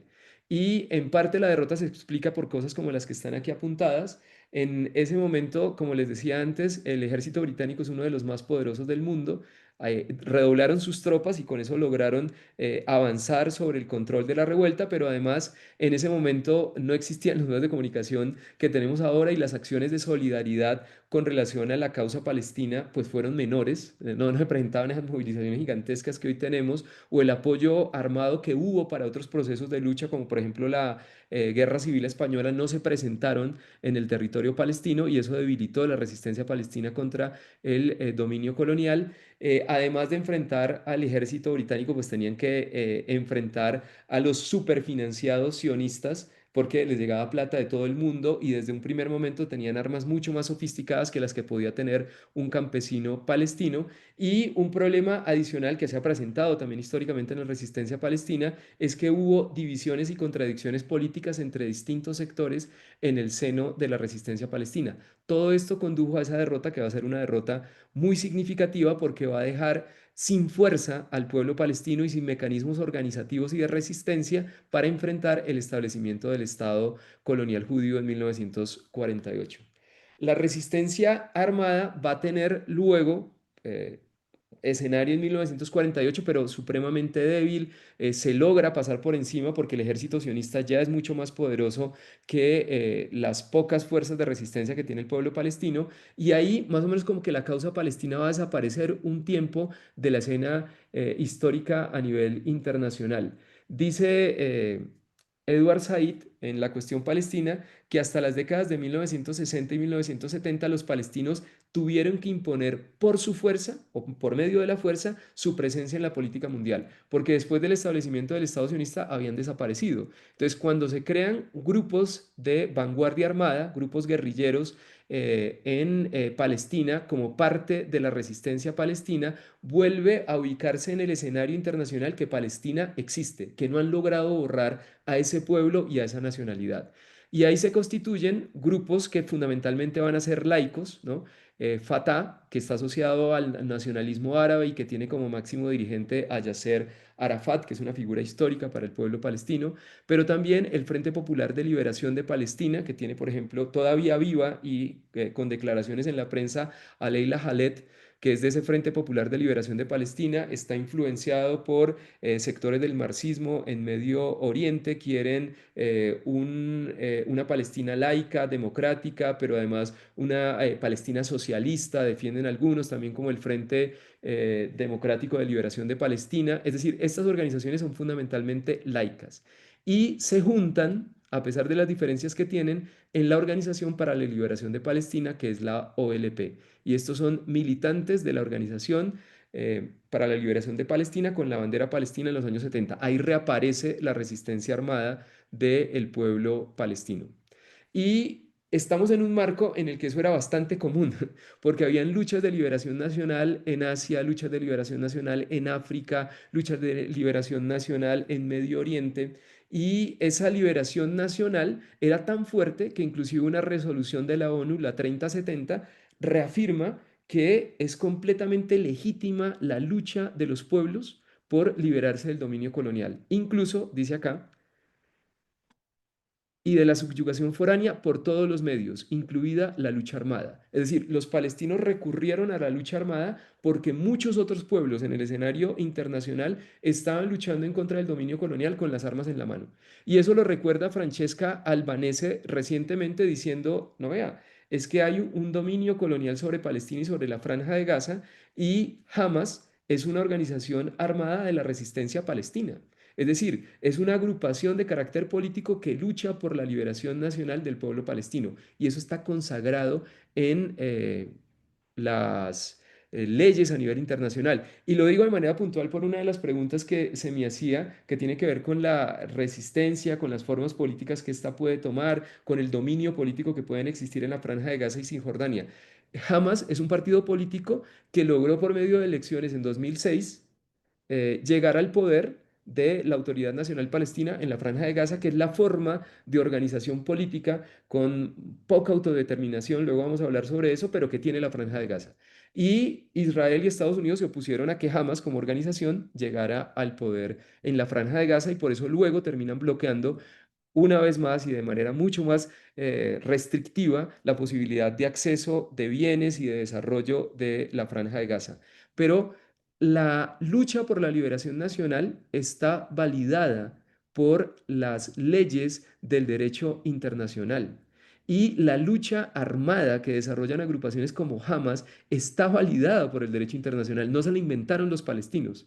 Hoy, la mayor parte de la prensa internacional llama terrorista a Hamas, pero Hamas y los otros grupos de la resistencia palestina son terroristas para Estados Unidos, para algunos países europeos, pero no necesariamente para el resto de países en el mundo, porque se entiende dentro del marco que surge de este periodo histórico que los pueblos colonizados tienen el derecho a la resistencia armada. Ahora, como les decía, eso se da en un marco gigantesco de luchas, ¿no? Hay luchas anticoloniales en Vietnam, hay luchas anticoloniales en Argelia, en Cuba, en el África Negra. Entonces Said dice que en ese marco, hacia 1970, decía más o menos como que no había una sola causa política progresista que no se identificara con el movimiento palestino. Esto lo lograron los palestinos por medio de esa lucha armada en ese periodo. Lamentablemente luego hay distintos procesos que terminan nuevamente llevando a la trastienda de la historia, borrando un poco la existencia de los palestinos y de su lucha. Pero la causa palestina era bandera democrática y revolucionaria en el mundo en los años 70. Y dice Said que particularmente en esta región los palestinos eran de los pocos que levantaban banderas antiimperialistas en esa lucha por la liberación nacional. Eso convertía a la causa palestina y a la resistencia palestina en una vanguardia revolucionaria en esa zona. Por eso ha sido perseguida históricamente por el imperialismo, no solo por el sionismo, incluso por las burguesías árabes, que también le han dado plomo cuando ha estado en Jordania, cuando ha estado en Líbano, cuando ha estado en Egipto, porque se convierten en un polo que desde el punto de vista político genera una dinámica ampliamente democrática y profundamente antiimperialista, de negación del dominio de países como Estados Unidos en el área. Ahora, ¿qué pedía la OLP, la Organización para la Liberación de Palestina, que agrupaba a todas estas organizaciones laicas en el periodo de ascenso de esa vanguardia armada? Pedían, ojo con esto, un Estado laico democrático en Palestina. Y eso era realmente revolucionario también para el momento en ese lugar del mundo, inclusive actualmente. ¿Por qué? Porque la mayor parte de los gobiernos del área son gobiernos de carácter monárquico asociado a monarquías que utilizan regímenes totalitarios, restrictores de la democracia de manera muy amplia. Y lo que decía la resistencia palestina es, no, nosotros queremos constituir un Estado palestino que sea laico y democrático. Es decir, que no tenga una filiación religiosa al poder y que los distintos sectores que pueden existir socialmente puedan participar de la vida política de forma amplia. Y digamos, esa es otra forma de la resistencia palestina. Hubo una de carácter diplomático, hubo otra de resistencia armada de masas, hubo otra de resistencia armada de vanguardia, pero hay una resistencia cotidiana, hay una resistencia de masas, hay una resistencia pacífica que aparece cada vez que se puede en la historia, cada vez que se asfixia al pueblo palestino, el pueblo palestino sale y brota de las calles de Cisjordania y de la Franja de Gaza a luchar por la liberación nacional. Entonces ahí tenemos la denominación en árabe intifada, ¿no? Intifada es levantamiento. Han habido distintos momentos en que la resistencia palestina ha sido resistencia de masas como intifada. Esto es de 1987. Jóvenes palestinos, porque la población palestina es ampliamente joven, salen a movilizarse en contra de las condiciones de represión, de opresión, de exterminio del pueblo palestino, a reclamar su derecho al retorno. Y esta imagen es muy famosa, ¿no? Porque termina diciendo que es la intifada. La intifada es el enfrentamiento de piedras contra tanques. Un niño de corta edad se enfrenta a un tanque del ejército sionista en medio del marco de la intifada de 1987. Pero no es la única forma de resistencia de masas y pacífica que han tenido. También hubo un proceso de lucha en 1976, que es el Día de la Tierra Palestina. El 30 de marzo se conmemora anualmente a partir de este 1976 en que sucede lo mismo. Salen de manera masiva, de manera pacífica, a enfrentar a los represores y el Estado colonial de Israel. Y hay otra intifada, hay una segunda intifada, otro segundo levantamiento de masas, esta vez quizás un poco más violento que el primero, se va a producir hacia el año 2000. Ahora voy a decir por qué se produce más o menos por esa época, y es otra vez las fuerzas de represión del Estado sionista en contra de los jóvenes y de los niños armados con piedras y palos que enfrentan al Estado sionista o con la onda, como esta imagen que es muy poderosa, muy fuerte de la resistencia palestina. Los jóvenes palestinos exponen su pecho al aire y su pecho a las balas que provienen del Estado sionista de Israel, armados en muchos casos tan solo de una honda y de una piedra. La segunda intifada tiene que ver con esto, que son los acuerdos de Oslo de 1993. Entonces, por la pregunta sobre cómo funciona políticamente, se supone que a partir de estos acuerdos, el pueblo palestino iba a tener la posibilidad de autodeterminarse, de tener un gobierno y de ejercer control sobre los territorios de Cisjordania y de la Franja de Gaza. Sin embargo, los acuerdos terminan llevando a que esa autodeterminación sea en un primer momento restringida y en gran medida inexistente, porque realmente el control sobre el territorio no lo tienen los palestinos. En Cisjordania estaría, porque fue elegido para ello, la Autoridad Nacional Palestina, que viene fundamentalmente de Fatah, que era la organización política que lideraba Yasser Arafat, pero también otros sectores políticos están en la Autoridad Nacional Palestina. Sin embargo, su posibilidad de control y de dominio del territorio es mínima. El Estado de Israel entra donde quiere y dispone como quiere. Si corta la luz, la corta el Estado de Israel. Si corta el agua, la corta el Estado de Israel. Si hace un ataque en un campo de refugiados como Jenin, lo hace el Estado de Israel y allí la Autoridad Nacional Palestina no hace nada. En muchos casos, inclusive se le acusa a la Autoridad Nacional Palestina de que termina operando como policía de, el imperialismo y del sionismo. Hay sectores del pueblo palestino que son muy críticos de la Autoridad Nacional Palestina por el papel que desarrolla en Cisjordania. En la Franja de Gaza, la Autoridad Nacional Palestina tuvo control en un primer momento, pero luego en 2006 hubo elecciones y quienes salieron electos para gobernar fueron Hamas y el partido político que está detrás de esa denominación. Se liquidó completamente la posibilidad de autonomía, se cercó completamente Gaza, se le negó el acceso a recursos, se dijo jamás se tiene que bajar del poder o vamos a restringir absolutamente todo en la franja y así fue. Hamas se mantuvo en el poder y el Estado sionista de Israel hizo todo lo posible porque fuera inviable la posibilidad de vivir en Gaza. Entonces, realmente, más que una autodeterminación restringida, hay una autodeterminación inexistente porque los acuerdos de Oslo no se cumplen. E inclusive si se cumplieran, los acuerdos de Oslo terminaron siendo una imposición del imperialismo y del sionismo a los palestinos. Ahora, eso condujo a que en el año 2000 se desarrollara la intifada. Eso es 7 años después de incumplimiento de los acuerdos de Oslo y de imposibilidad de tener algún nivel de autodeterminación para el pueblo palestino. Ahora, hay algunos sectores, y yo digo, está completamente bien, es válido, es correcto, que digan, bueno, ¿y por qué no se hace una resistencia de carácter pacífico? ¿Por qué se tiene que decir que la resistencia tiene que ser armada? Esa es la única forma. Yo no digo eso. Lo que digo es que existen distintas formas mediante las cuales la resistencia palestina se ha presentado. Pero sí tenemos un problema que desde el punto de vista histórico hay que plantear. Cuando la resistencia palestina ha sido de carácter pacífico, el Estado sionista de Israel ha respondido con plomo, más plomo y un poquito más de plomo. Esto es la marcha del retorno. Vean ustedes los años 2018-2019. Los palestinos empezaron a ir a esas vallas de separación del territorio gazatí, del territorio que ocupa el Estado sionista de Israel, que es el territorio de la Palestina histórica, y se colocaban en las bardas, ¿no? Los viernes, por ejemplo, después del rezo de los musulmanes con las banderas palestinas, algunos efectivamente pues terminaban lanzando piedras y enfrentándose o quemando llantas. ¿Cómo respondió el Estado de Israel? Esto es de un texto que luego les puedo mostrar un poco, que es de un caricaturista que está en este momento en Norteamérica, que se llama Joe Sacco. Joe Sacco escribe un texto en el cual se describe esto. Y entonces dice, yo les recomendé, porque me reconozco pacifista, dice Sacco, a los palestinos que hicieran una movilización de carácter pacífico. No pensé que una cosa así se fuera a dar. Bueno, se dio en 2018-2019 y él narra cuál fue la respuesta.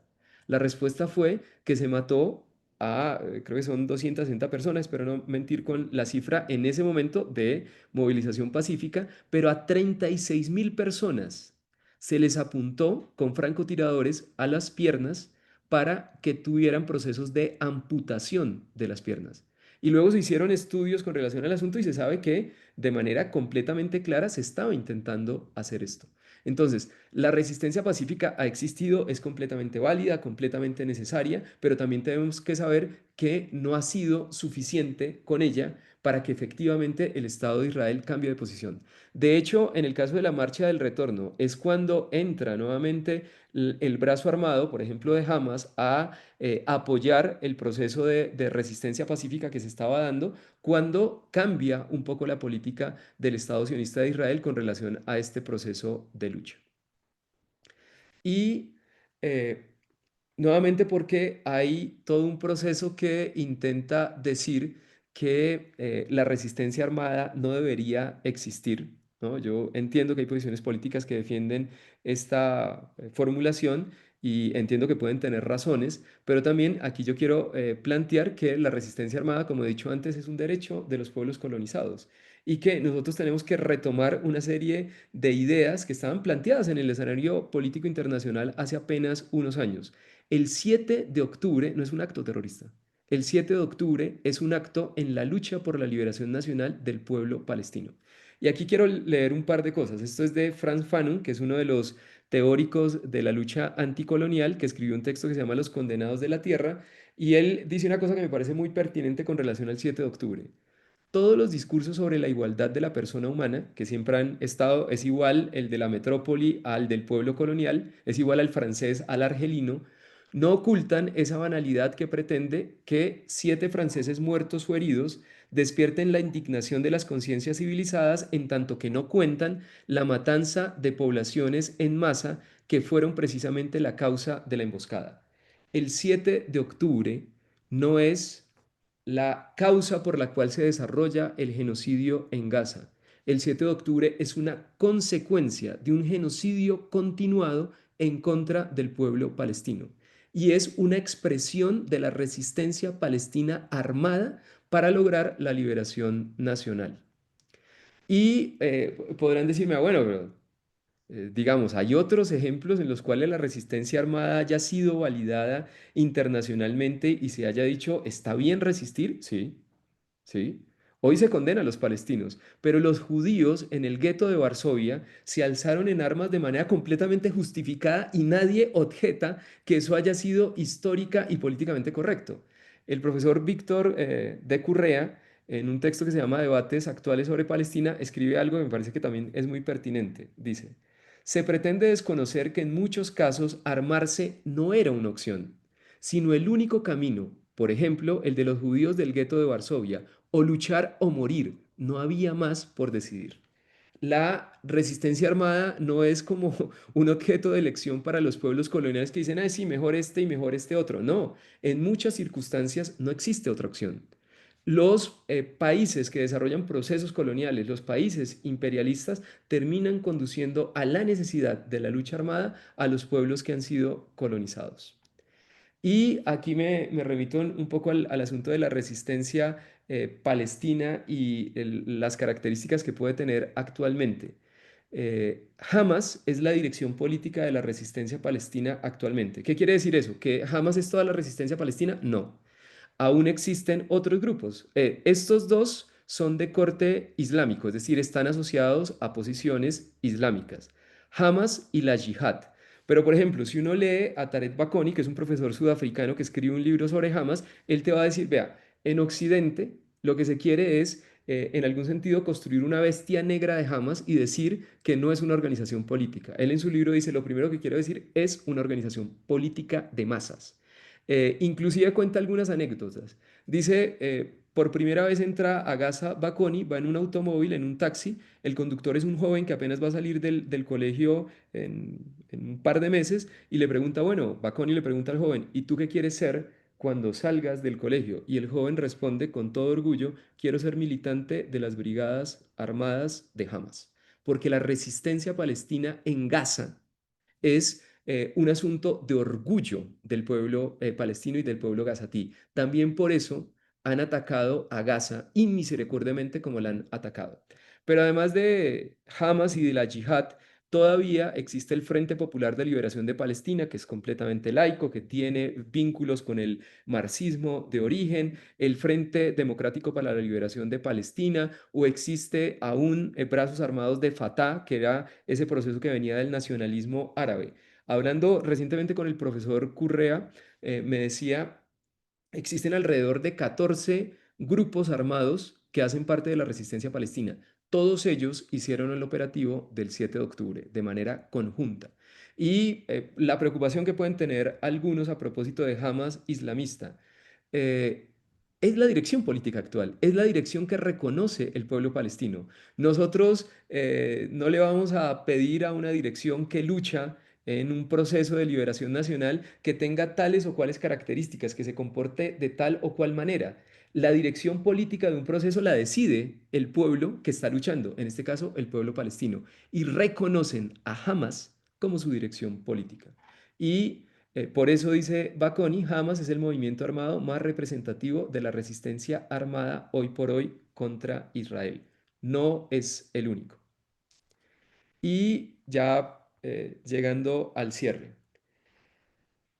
Para mí toda esta charla tiene que ver con un asunto que seguramente nos podemos poner claramente de acuerdo con él porque ustedes hacen parte o están cercanos a un colectivo solidario con la causa palestina. Y es que hay que apoyar la lucha del pueblo palestino. Hay que apoyar la lucha por la liberación nacional del pueblo palestino. Y voy a citar otra vez a Baconi para ubicar un asunto. Lo importante no es si Hamas sobrevive o no en su encarnación actual. Baconi dice que la resistencia palestina es cíclica, aparece y reaparece con distintos rostros en distintos momentos de la historia. Baconi dice, la resistencia palestina, armada y de otro tipo, contra el apartheid israelí, persistirá mientras siga habiendo apartheid y mientras los palestinos no sean aniquilados como pueblo. Nassim, que es el compañero de origen palestino que me invitó a participar de esta charla y con el cual tengo una relación hace ya algún tiempo, dijo algo una vez en una entrevista que teníamos en radio que difícilmente podré olvidar. Nassim me decía, a nosotros, los que venimos de origen palestino, nuestros padres desde niños nos dicen que existir es resistir.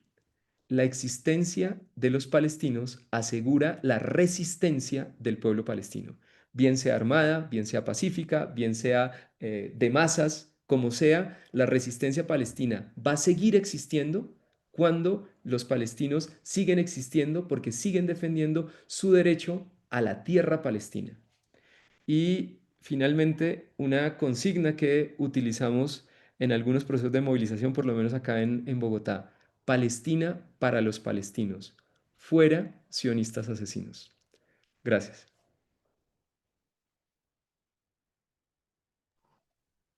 Profe, bueno, muchas gracias. Hay otras dos preguntas, aunque yo creo que ya también se contestaron, pero no sé si Valeria, Jennifer y Stephanie pues nos quieren de pronto decir si les contestaron o si de pronto les surgió alguna otra duda. Laura también pregunta, bueno, también aunque se respondió, a gran escala, ¿cuál es el objetivo de AMA, cierto? Eso también un poco ya se mencionó. Y Paola dice, quisiera hacer una pregunta en torno a los tiempos y fuerzas de Israel. Después de la Segunda Guerra Mundial, cuando recién habían vivido el Holocausto, ¿cómo es posible que, estando tan débiles, entre comillas, se avanzara en un proyecto de colonización de ese tamaño hacia Palestina? Me hace pensar más en Israel como instrumento de otros países para ocupar a Palestina como estrategia de guerra.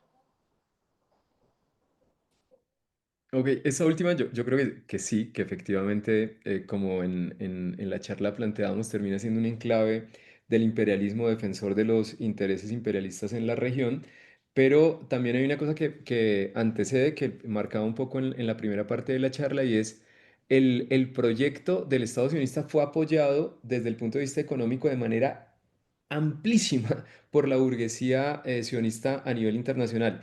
Cuando hablamos de los Rothschild, estamos hablando de los mayores banqueros de finales del siglo XIX, comienzos del siglo XX, y ellos abiertamente dicen, nosotros pusimos cantidad de plata para que se desarrollara la posibilidad de existencia del Estado sionista de Israel, y eso implica el desarrollo de sus fuerzas militares.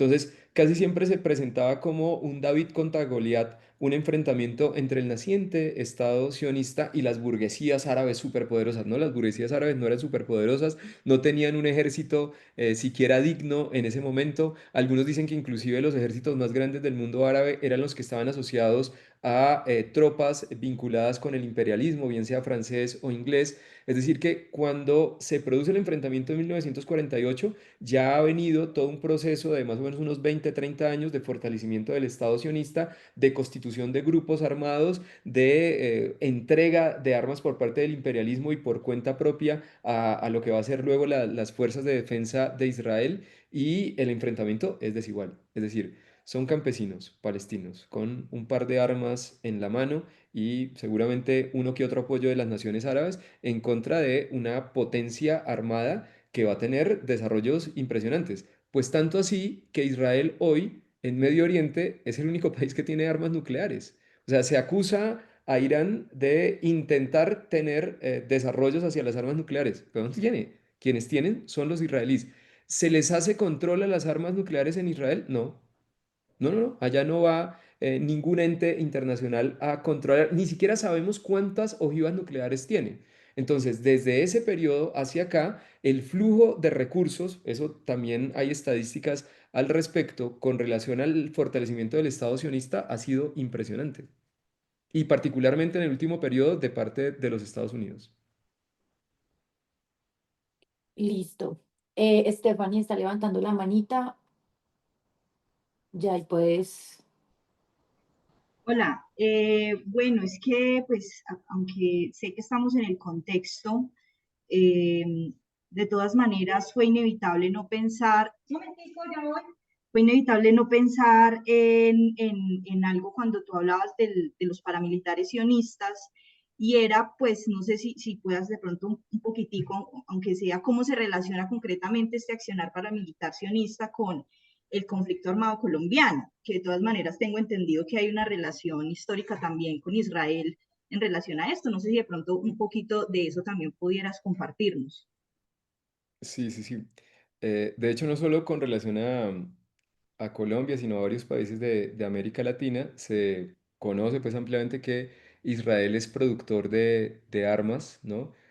Buena parte del armamento del ejército colombiano ha venido hasta hace muy poco tiempo de Israel, pero lo que tú dices es correcto, inclusive con nombre propio, ¿no? Yair Klein, que hacía parte de las fuerzas de defensa de Israel, fue instructor de los paramilitares en el Medio Oriente, perdón, en el Magdalena Medio, en el periodo del narcotráfico, y las bandas de sicarios del paramilitarismo se formaron. Hubo un periodo atroz que se desarrolla en Colombia de violencia paramilitar y de violencia narcotraficante, que está asociada a un instructor en particular, Jair Klein, que ha sido inclusive llevado a procesos a nivel internacional, y que ha dicho, entre otras cosas, que perfectamente en Colombia los militares sabían qué era lo que estaba haciendo, y que el gobierno colombiano también sabía qué era lo que estaba haciendo. Entonces hubo presencia de personas de las fuerzas de defensa de Israel haciendo procesos de formación para el combate a los paramilitares en Colombia. Las primeras bandas paramilitares, inclusive Carlos Castaño, estuvo en esas escuelas de formación de Jair Klein. Es decir, que hay una impronta de lo que ha sido el colonialismo sionista e imperialista en Palestina, que también está presente en Colombia.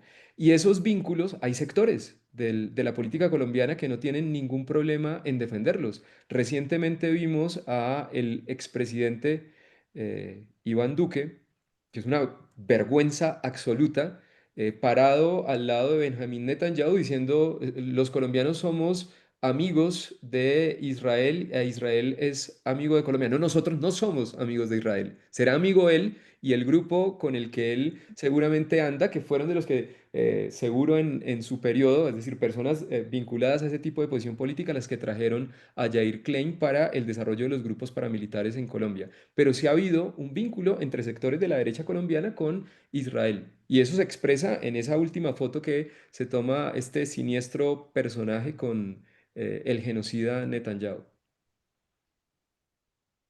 Ah, hola, Y, Tefa, dale.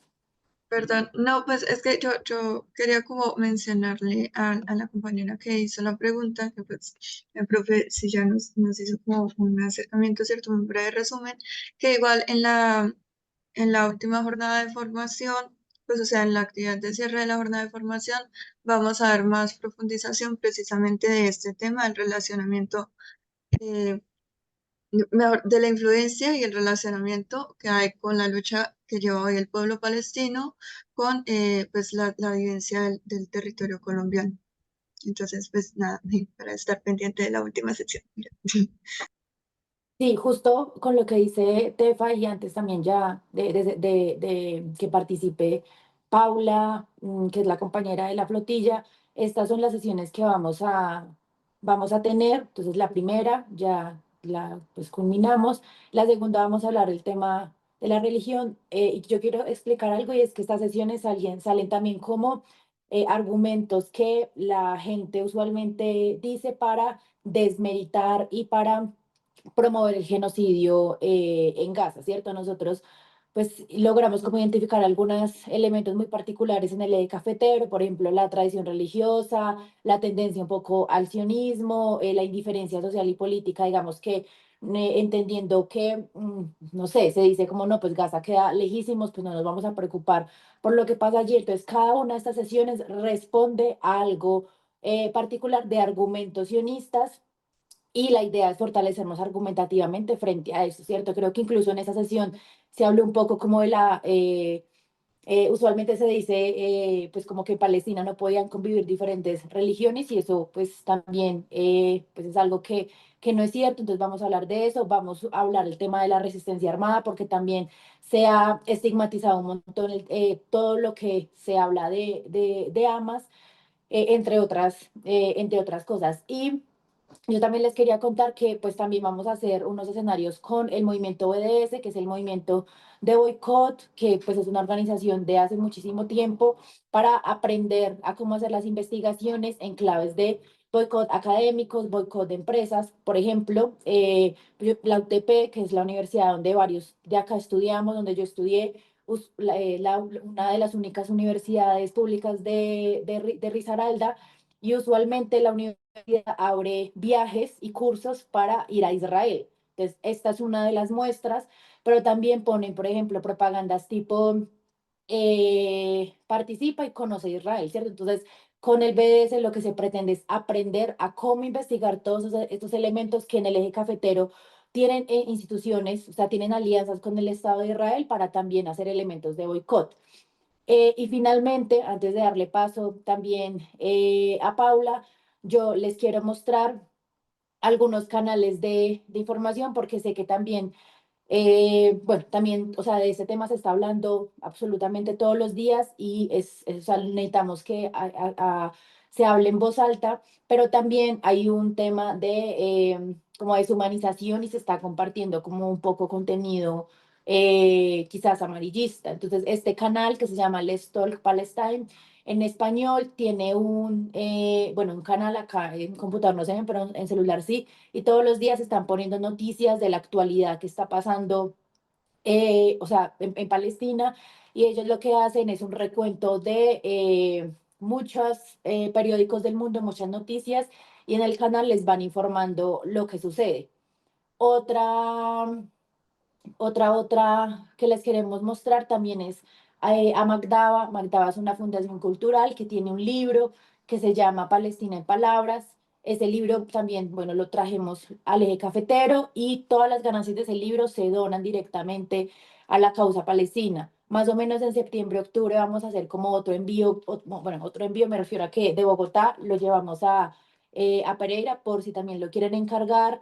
Y este libro tiene también un elemento histórico muy importante. Y bueno, profe, pues yo le daría también las gracias por la participación en ese escenario. Y a continuación vamos a escuchar a Paula, que hace parte del equipo de la flotilla, y pues terminaríamos la sesión. A ver, Paula. No sé si, profe, quiere decir de pronto algunas palabras finales o escuchamos a Paula y después. Como sea, no lío.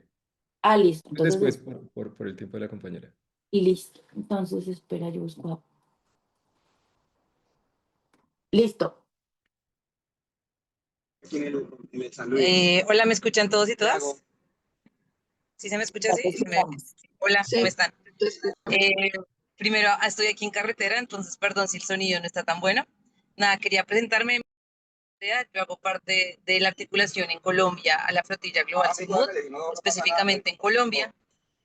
Un poco de vinculación, yo empecé a vincularme en este movimiento en el marco de todo el activismo en contra del carbón que llega a Israel, el carbón colombiano que llega a Israel, donde se lograron hacer desde el Estado actos administrativos, en este caso el decreto, ahí invitar más las acciones en flotilla global y en este momento mi acción y lo que estamos haciendo es precisamente apoyar a la delegación colombiana que está en este momento en Barcelona lista para salir directamente a Gaza por todo el mar. La campaña que se está moviendo en el marco de todo esto se llama De todos los ríos a todos los mares, intentando visibilizar que la forma como se va a llegar a Gaza va a ser por agua, ya que ya se ha intentado por aire y no ha sido posible, ha sido bloqueado, se ha intentado por tierra y no ha sido posible, ha sido bloqueado, y como ustedes han visto y han escuchado, pues básicamente Israel se trata de un Estado que lo que ha buscado es completamente invadir Gaza, acabar con las conexiones, en este caso hacerse cargo de los territorios de Gaza, no solo por un proyecto de Estado, sino por un proyecto de mundo, que en este caso también es insinuado por todo lo que se llama pues Estados Unidos y Europa. Y es de ahí, esta ha sido como la campaña global que se está moviendo, que es de todos los ríos a todos los mares. Específicamente contarles un poco acerca de la delegación colombiana. En este momento, 4 compañeros, 3 compañeras y un compañero colombianos están dentro de la delegación que va a partir desde Barcelona hasta Gaza. Sin embargo, es una delegación de mucha más gente. Hay gente en Barcelona apoyando en todos los temas jurídicos, gente apoyando en todos los temas de financiación, gente a Colombia apoyando en todos los temas también que se tengan que hacer de articulación, de diálogo con Cancillería. Y el objetivo final es lograr que decenas de flotillas de diferentes países lleguen final hasta Gaza. Eso es como el objetivo. Esta campaña que se está mediando va a ser una campaña en todo el mes de septiembre. Y lo que se va a buscar y lo que se va a lograr es que, pues al comienzo estamos haciendo que una primera etapa, o sea, este fin de semana salen las flotillas desde Barcelona, hay en otros puntos, en Túnez también llegan unas, en Egipto se unen otras, y que todas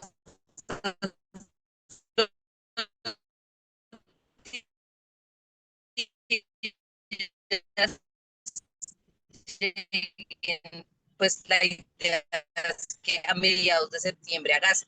En un primer momento desde Colombia lo que estamos haciendo y lo que estamos construyendo es una campaña como de motivación directamente yendo a la flotilla. Por eso este fin de semana tendremos allí, pueden verlos desde la página que... Después de eso, a mediados de septiembre, estaremos haciendo otra campaña de acuerdo a lo que pase con la flotilla. La idea es que a mediados de septiembre lleguen a Gaza, sin embargo es posible que haya una intercepción por parte de Israel y ahí lo que se estaría haciendo es múltiples campañas para apoyo y cuidado de la delegación colombiana que está desde allí. También si se logra la llegada a Gaza, lo que se tiene planeado es lograr avanzar mucho más en la visibilización de esto y empezar a hacer un corredor humanitario para que con agua lleguen todas las ayudas humanitarias a Gaza que en este momento no están llegando. Finalmente, quería comentarles que desde el equipo Colombia lo que estamos haciendo es al final de septiembre generar una acción ya directamente a la llegada de la delegación, cuidando y respetando sus historias, experiencias y vivencias, pero también siguiendo el activismo y profundamente analizando lo que se quiere hacer para Colombia. Un poco esto es lo que estamos haciendo desde tierra, pues un poco la flotilla van más aproximadamente 50 naciones, no se sabe por seguridad el número de flotillas que están haciendo esta acción directa. En Colombia, como saben, es un grupo grande, pero tendremos dentro del mar, yendo hacia Gaza, 4 personas. Pueden seguir en redes sociales todo lo que necesiten. Este es un movimiento abierto, amplio, que no busca unificar una imagen o una palabra, sino simplemente busca unir fuerzas de diferentes lugares y diferentes espacios para lograr hacer visibilizar esta acción, el cuidado de los compañeros que están en Colombia y asimismo lograr un corredor humanitario hasta Gaza. No sé si tengan alguna pregunta, intenté también ser un poco rápida y pues también concisa. No sé si tengan alguna pregunta sobre la flotilla, sobre lo que está sucediendo, sobre cómo está sucediendo. Pueden seguir en redes, Vale también, que es la profe en este espacio, está adjunta a todo el movimiento y está articulando todo lo que se quiera, específicamente en el eje. Y la idea es poder seguir apoyar y poder, sí, estar presentes, muy presentes. No sé si tengan alguna pregunta y pues acá dispuesta para escucharles. Bueno, ¿alguien tiene alguna pregunta?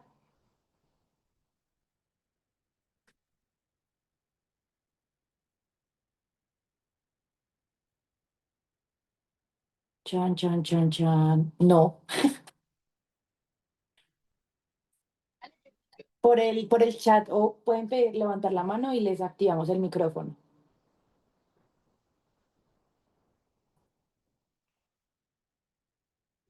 Yo- Listo. Ya, Joshua. Sí, muchas gracias. Como la ruta en Bogotá, veo que nos estamos citando en la Plaza de Bolívar para la rodada por Palestina. También mirar en Bogotá qué puntos hay físicos como para reorganizarnos y poder aunar también esfuerzos en la programación que tengamos para apoyar.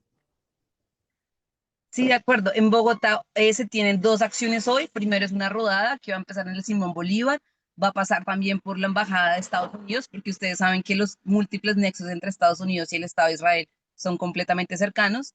Y después de allí se va a la Embajada de Palestina y a las 5 de la tarde en la Embajada de Palestina hay una juntanza donde se va a dar toda la información sobre la flotilla, toda la información sobre la delegación que está yendo desde Barcelona hasta Gaza en barco y pues también se va a mostrar toda la campaña que como les comenté, es de todos los ríos a todos los mares.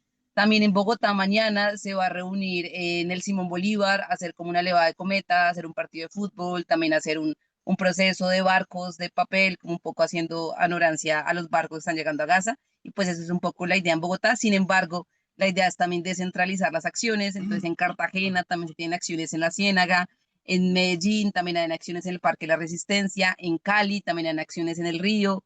Entonces, un poco también es no solo quedarse en Bogotá, sino también descentralizar un poco las acciones y este fin de semana hacer acciones y visibilizar mucho la llegada, la salida de Barcelona de las flotillas vía gas. Entonces, sí, esas son las acciones. También la idea es seguir avanzando en reuniones, en encuentros, porque las acciones, la idea es tenerlas todo septiembre, porque todo septiembre va a ser pues, la acción directa del corredor humanitario vía mar hacia gas. Sí. Listo. Para las personas que de pronto residen en Manizales, también habrá una marcha en Manizales el 31 de agosto en el Parque de la Mujer desde la 1 de la tarde. No tenemos información de pronto del Quindío, eh, pero por ahora en Manizales. Y Andrés tiene otra pregunta, ya te activamos el micrófono. Listo.